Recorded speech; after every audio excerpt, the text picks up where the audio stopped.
What's going on, guys? Welcome to another Final Fantasy Brave Exodus video. We're going to be talking about Elegant Temptress Lilith, reviewing her in total, and we're going to be talking about the Vision card as well. I know you guys like to talk about that Vision, when a Vision card comes up. So, sorry for being late. I am still very sick, so there's an update on that. Anyways, let's get into the video. She's able to Omni Cover. That's on a cooldown ability. She can heal and give MP to the team while chaining, so that also gives you LB crystals, which is nice. 300% defense TDH, 250% LB damage. I wish that was 300%, honestly. 150% human, demon, and stone and reaper killers. I wish those were a little higher. Just remember, you need her to be tanky if you want her to be a tank. Her counter provides morale, but it's limited. We'll be talking about that soon. Darkja has some mitigation tied to it, as well as 200% dark resistance, which is nice. Dark Imbue, Dark Absorb, or the Dark Imbue is for the enemy, and she can also Dark Absorb for that one turn. So she has 2 turns basically where she can't die. And if she dies during the Omni Cover turn, well, then you're doing something wrong, because she shouldn't. She has on her SLB her ability chains become tag chains, similar to Chizuru. Extremely like, it's not similar, it is like Chizuru's. Defense scaling physical damage 380 times at the start, and then if you get to max morale, what you should be doing if you're going to rank 1, 805 times max morale. That's insane damage, dude. For a tag chain that high, that's insane. That's gonna be hitting as high around the number of Sky, and also around the number of Chizuru. So that's very good. Extreme Nova Frames as well. So you're doing tag chain for Extreme Nova Frames, very nice. 75% 75% general mitigation, sorry about that. So those are all really good things about her. But there are some negative things which a lot of people already know about. I'm a little late on this, but there are some things in here that are a negative. Her Dark Imbue, on a cooldown, she has Dark Imbue on a cooldown, not the grandest one. She only amps herself instead of everybody, which I don't understand why. Why couldn't it have just been like a small dark amp for everybody, and then she gets a bigger one? Not as much mitigation as Runda, and also doesn't provide Omni Cover as easily as Chao, but her damage is extremely high, much higher than Chao. Chao's damage is non-existent. His Brave Shift form basically doesn't even exist. And Runda does no damage other than a little chaining. Yeah, Runda's basically dead weight outside of his SLB. The only reason why you bring him along is for the SLB, for the huge general mitigation. Her killers on her grandest ability, I'm not sure why that is. So don't rely on those too much. That's why I didn't really even put them in here, because it's like, what? Yeah, I mean, for 3 turns, I mean, that's decent time, I guess. I don't understand why you would. And then the other head scratcher is her other counter is locked to EX3, so you have to invest quite a bit to get 3 counters per turn. So against enemy, if they, for example, I think there's a trial right now that does zombies, so if you're countering, that's a bad thing, because you don't have no choice but to counter with her.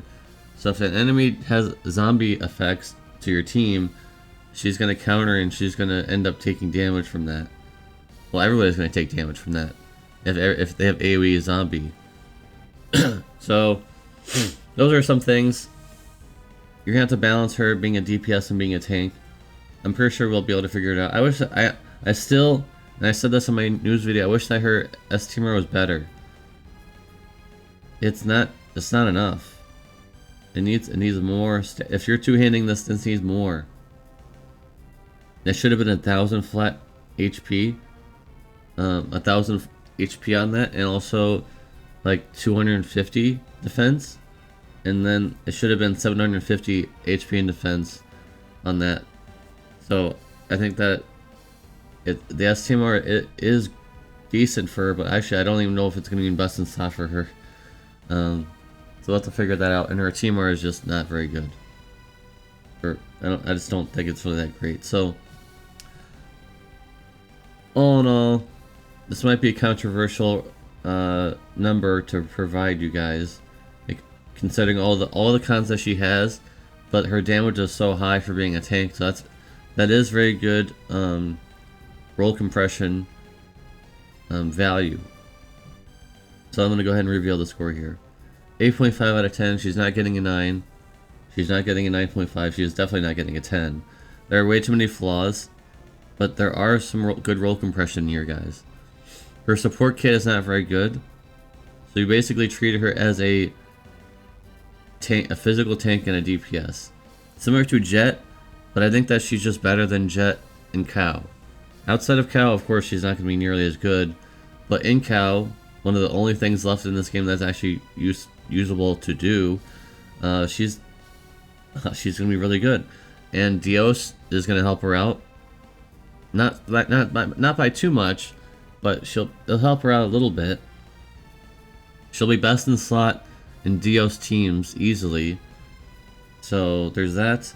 So yeah, 8.5 out of 10. That might be a little controversial. Let me know in the comment section down below if that's too high. I'm weighing that the roll compression is very nice to have. With that in mind, let's talk about that vision card now. Alright, so you already saw it on the news. So this actually overcaps her defense TDH, but it is nice to have. So she has 400% defense TDH when you equip this, which is nice. Because otherwise you have to equip King Bahami's STMR, I think. Is that 50 or 100? I can't remember right now. But I mean, it is pretty decent, but the stats are not. I mean, the stats are not nearly as good as the War of the Visions one, which is kind of what is kind of making me like skeptical about this card. And the last one is just like, why? Why is that last one even there? Why is it not more flat stats? Who's going to be wanting more killers? For those in particular, it's restricted. It doesn't have any attack on it, so even if you wanted to do killers, there's no attack on this. This is only for tanks. You know, it's not specifically mentioning that it's only required for tanks. There's no attack on it. There's no magic on it. So who else is going to be using it? A magic tank could use this. But, like, that last one should have just been flat HP, defense, and spirit. If they want to make this a tanking card, that should have been more. Because all I'm seeing value for it is the first two. The last one is really a head scratcher. The resistances are very high, though. I'll say that if you need dark and earth resistance, that's actually quite high for a vision card. That'll help you edge out getting even more resistances. 300, like for a magic tank, if you equip this on them, getting high resistances will be very easy with this. So that's also a possible. The only head scratcher is the killers, with no attack on it or magic. So I'm gonna go ahead. I think it's fair to give this an 8 out of 10. I think it's fair. The stats are pretty high, and the only negative really, and it's kind of funny to even say this on this channel when I like talking about killers, is the killers portion, because it just doesn't feel like it's needed there. It should have been more stats. But let me know in the comment section down below what you guys think about that. Am I on the point with that, or do you think the killers would be valuable? I mean, on Lilith, of course, it would be very nice, because that would give her 250% Reaper and Stone Killer. But strangely, it doesn't give her the other ones that she has, but oh well. Let me know in the comment section down below what you guys think about all this stuff that I just said. So yeah, apologize again for being late, but here I am. And hope you guys pull. If you pulled, good luck. if you are pulling, I mean, if you are pulling, if you pulled, let me know in the comment section down below what you guys got. And I'll see you guys in the next video. Peace.